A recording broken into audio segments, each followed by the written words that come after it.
Hi, I'm Mitch Gallagher. Welcome to Sweetwater's Guitars and Gear. We have exciting news today. Strandberg is now part of the Sweetwater family, and we have the man himself here. This is Ola Strandberg. Great to see you. Likewise, thanks a lot. Welcome to Sweetwater, all the way from Sweden, Thanks. Right? Yes, indeed. When did you get in? Did you come in yesterday? I've been here a couple of weeks. Have you really? Attending different types of events. So oh, nice. So you're adjusted time-wise and everything. Acclimatized, except I actually came in from the West Coast right now. Right, I see. So you're still a few hours off then. Yeah. Right. Well, we're so excited to have Strandberg here. The guitars are unique and they offer so many benefits for players in so many different styles. But let's step back a little bit. If I understand correctly, you started out making guitars around 1982, right? I did. Back then, it was more a means to an end. I'd grown up tearing stuff apart and putting them back together again. Mm-hmm. And I read this article in Guitar Player magazine about Alan Holdsworth, my hero, having a guitar built out for him out of jelly-tong, which was this crazy material that we used in woodshop in school to turn a bowl. And it just clicked on me that maybe I can build a guitar. And I imagined that I could build myself a better guitar than I could afford to purchase. Sure. Because that was the thing back then. Now you can buy affordable, playable guitars, but you kind of couldn't when I was young. So then I got into building guitars. I've self-taught, but I did for a few years, had a lot of fun. Right. But then a career and children and family and life all that stuff got in the way. Yeah. Right. So the next milestone, if you will, around 2007, there was a project that you started working on. Tell us about that. Yeah, correct. I've trained to become a mechanical engineer, so I had that mindset. But my mechanical stuff started needing programming from computers, and that just led me down a path of a career in IT, and that's what I did for 15 years. And basically worked too hard, to put it bluntly. And yeah, 2007 was as kind of a mental recovery and relaxation project. I set myself the task of building myself another guitar, just a guitar of my dreams. And to kind of make it interesting to me and just to leverage my professional skills from my IT career, I just want to solve a problem. So I approached it more from like an industrial design perspective than a luthery perspective. And headless guitars had always appealed to me. So when I was doing my research for that, I realized that there was no headless hardware to buy anywhere. But I stumbled on this community of ergonomic guitar builders that were trying to accomplish something, and they were pushing the envelope of design. So that it just appealed to me, and I found my task. Right. I found my problem to solve, if you will. Right. And the result is a guitar that is really from the ground up rethought, from the materials that you're using to the hardware you're using to just the shape of the neck and everything. Why don't we, you've got an original 6 here. Why don't you give us a tour of kind of the features of the guitar and what sets Strandberg apart? Sure, for sure. So, like you said, everything has been designed from the ground up, just a holistic perspective on making a better instrument. But at the same time, again, taking the industrial design perspective and looking back at what my role models or heroes did, like Ned Steinberger, Leo Fender, it was really important for me to make it suitable for production and serviceable in the field in an aftermarket environment. Right. So let's begin there. This might look like a rocket ship, and from a manufacturing perspective, some aspects of it turned out to be that way. Right. But for you as an owner of this kind of instrument, and for a technician servicing this kind of instrument, it's all standard, and that's very much on purpose. But basically what we have going on here is I set out to make a light instrument because that's a big part of ergonomics, I think, standing up, playing it. And losing the headstock and all this weight is really the first part of that. And that allows us to make a very lightweight guitar that still balances well. So this will hang very nicely on a strap, and the neck won't dive to the floor. Right. And then the way that the body is shaped, you can vary the playing position, find something that's just purely comfortable for you, regardless of playing style. But also if you're practicing for many hours at a time, you want to just be able to shift positions to avoid fatigue. The next part is not so apparent on the sixth string in particular, but I kind of, in the early days when people weren't that much into headless guitars, this group of extended range players, 7 and 8 string guitar players, found this design appealing. They already had an artistic expression that was outside the norm. Mm-hmm. So for them to adopt an oddly shaped guitar just made sense.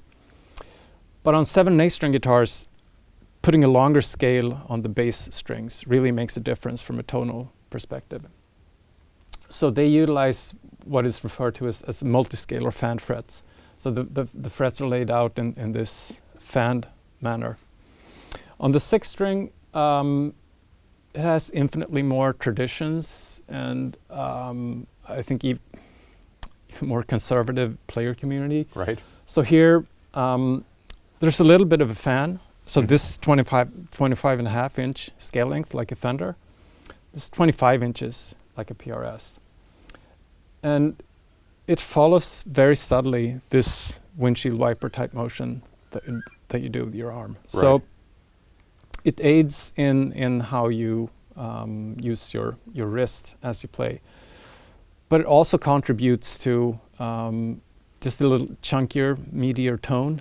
You can put a thicker string on here and still get a nice bendy feel. Mm-hmm.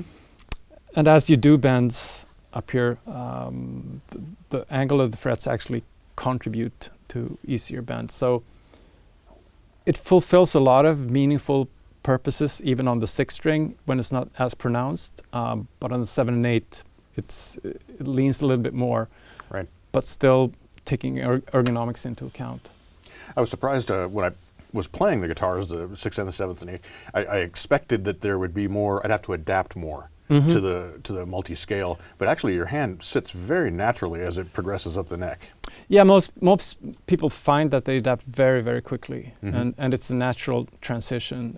And I think also, again, going back to the 7 and 8 string, the leap from a 6 string to 7 and 8 is less intimidating on these guitars than perhaps on more conventional design. And that goes back to one of the secrets, I think, behind the entire recipe, which is the patented EndurNeck shape, which consists of, it's essentially 2 trapezoids shifted in opposite directions. And having these 3 distinct surfaces rather than a round shape allows for more restful playing. And instead of having your thumb constantly compensating against a round surface, it's a steady surface to hold against. And then the way that the different surfaces interact, they guide your hand into more relaxed and correct playing position. Right. And once again, I was amazed how little I had to adapt to feel comfortable with that neck shape versus a traditional rounded neck shape. Yeah. And we hear over and over again from previously injured players who've been able to come back to playing on these necks. We hear from others that can practice for way longer and just play more relaxed and play better as a result, and play more in tune from less fatigue of overbending or pressing too hard on the strings. Right. That's awesome. And you're also using interesting materials for the necks as well.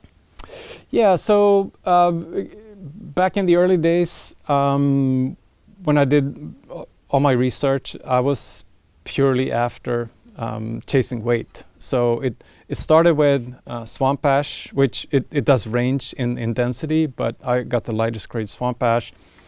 I chambered it out, so most of these guitars are chambered. Coupled with maple, which is a very traditional top material, and just mates very well in terms from a tonal perspective.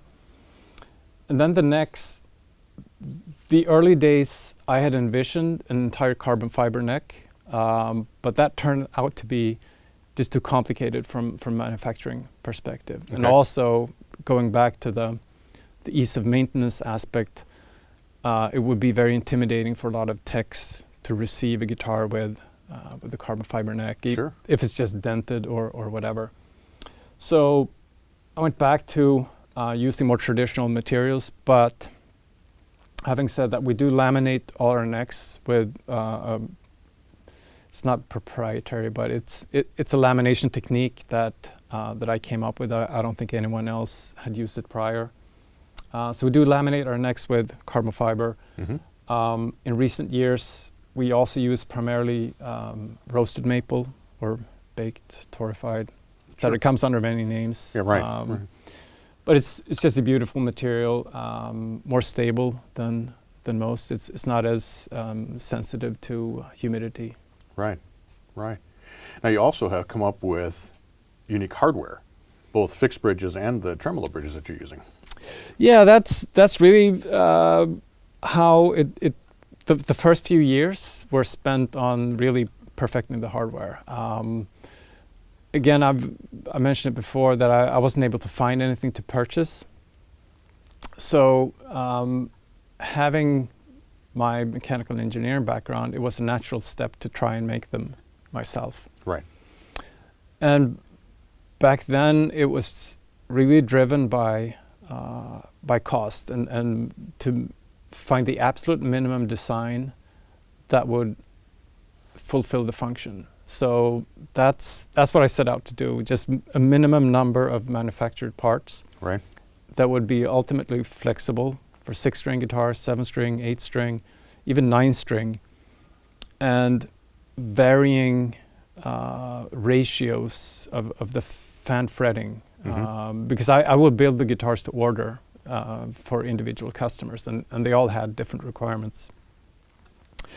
So this design has been in place really from the beginning, and the first few years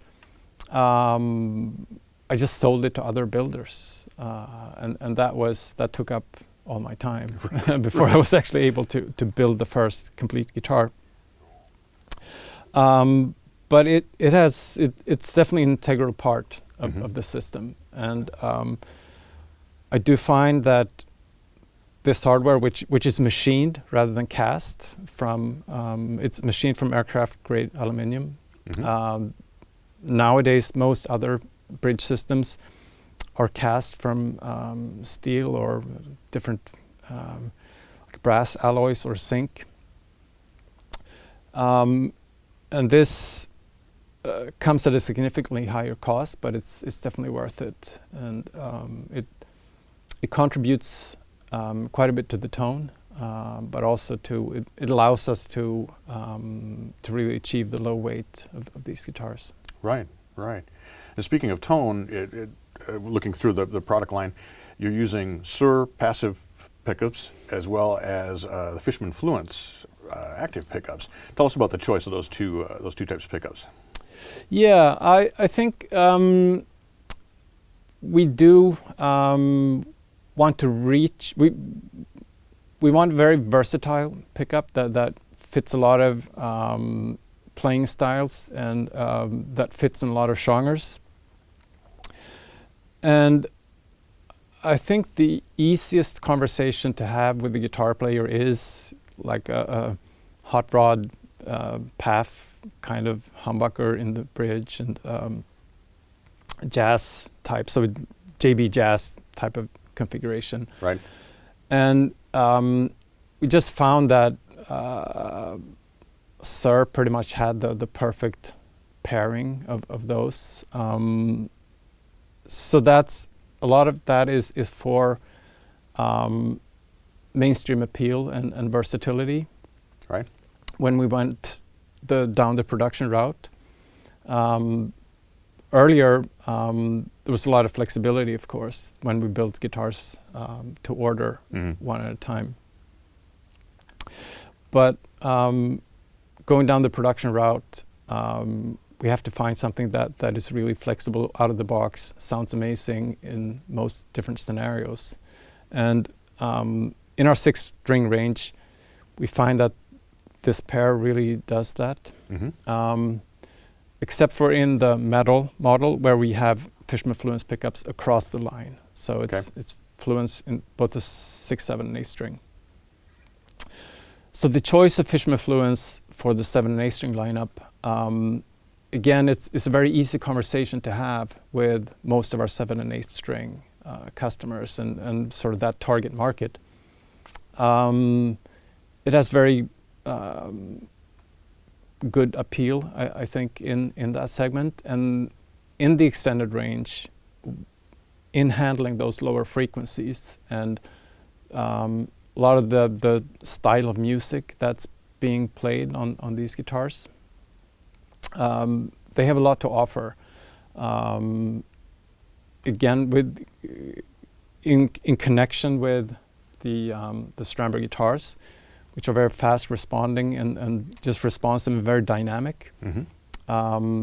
That fits very well into the Fluence concept, and they refer to them as powered pickups rather than active pickups, which makes perfect sense in my mind. Also, because they do retain all the dynamics of like a conventional passive pickup, and don't suffer from some of the loss of dynamics that people often associate with active pickups. Right. So it's just a good mating of technologies, I think. And it's a forward-thinking design under the hood, which appealed to me and my engineering mind. Right. Yeah, definitely very cutting edge. Yeah. As far as those pickups go. Yeah. Given that, I was interested to see your latest guitar model that you came out with, which has a little bit of influence from the traditional T-style instruments. Right. Yeah. The Salon model. Right. Which. Yeah. I love that guitar myself. I love the Telly style and just the simplicity of it, that pure elegance of the design. So, I felt it was time to go circle back to the heritage of simplicity and just purity of design, and pay homage to the iconic original electric guitar designer. Sure, yeah. Which is going to expand the appeal of the line, and I think you'll find players outside of the metal and prog and fusion and some of the areas where you've more traditionally been. I think that's going to catch their eye. Yeah. And at the same time, it's also an interesting conversation with a lot of these the more purist guys. It's like, it shouldn't have the laminate pickguard. It should have the single layer, etc. And we haven't tried to be true to every nuance. We want our take or our celebration, I think, of this amazing instrument. Right, which is very cool. Yeah. And the other new, really exciting, I think, from Strandberg is the bass. Yes, indeed. So. Extending our technologies and design concepts to the bass has been a very interesting journey, and I felt instinctively that they would be equally, if not even more, applicable, considering the longer scale length and just the scale of the instrument. And I definitely found that to be true once I was able to get to it. It's just our guitars have kept me busy for good reasons. Right, But yeah, we're very excited to launch the bass lineup, and we have models complementing the guitar lineup. There's an original line and a prog line. They're voiced slightly differently for those genres of music. but yeah, again, we're starting with a slightly premium lineup with top of the line components, and we're very excited about that. Definitely lots of exciting things going on, and Yeah. we're so excited to have you here at Sweetwater, being part of the family and being able to offer these incredible instruments to our customers as well. So we're very glad to have you here. Likewise, I'm very happy to be here. So do you very get well much- received. I'm sorry, I didn't mean to interrupt you. Do you get much time to get out and play? No, No? not at all. No, I played in bands when I was younger, Yeah. and dreamt of. I don't think I dreamt of being a musician, but I certainly enjoyed playing. Right. I did, but now it's restricted to checking for dead spots on fretboards. Right. But I think that brings a unique perspective to the modern design that you're doing to the guitar, the fact that you are a player yourself and you know what works and what is going to be applicable in the real world as a musician. I think that brings a different perspective on the designs that you're doing. Yeah, I think that that fundamental understanding certainly helps, and I think what I've been able to benefit from is also what I've acquired in my previous careers, which has been a lot about product management and research and development, innovation, and understanding customer requirements, Right. which has been the players that I've been working with, Right. and listening to them and distilling what they're saying into what actually makes a difference. I think that's a lot of it too, and not necessarily having my personal views or feelings based on purely my experience, but really being able to channel the experience of every single customer that I worked with, including these amazing players with decades of experience each. Right. And extracting what really makes a difference to them, and then weighing them against each other, and try to package it into something compelling. Right. Well, you definitely succeeded, and like I said, we're so excited to have you here at Sweetwater. Thanks for Thanks a sitting lot. down with us here today. We appreciate you taking time. I know you've been showing these to the sales engineers all day, and they're really excited about it. Yeah, it seems like a big hit. That's awesome. Super excited. That's also. great. Thanks All right. again. We appreciate you. Thank you very much. And thank you for joining me for Sweetwater's Guitars and Gear. Be sure to tune in next time. We'll have more guitars, more amps, more effects. We'll be making lots of music. I'm Mitch Gallagher.